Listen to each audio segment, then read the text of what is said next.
எல்லையில்லா பரம்பொருள். ஓர் எல்லை இல்லை, ஓர் நாமம் இல்லை, ஒரு உருவம் இல்லை.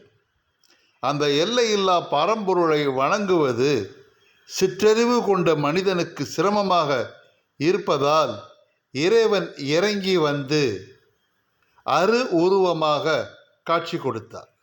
அந்த அரு உருவமே சிவலிங்கம்.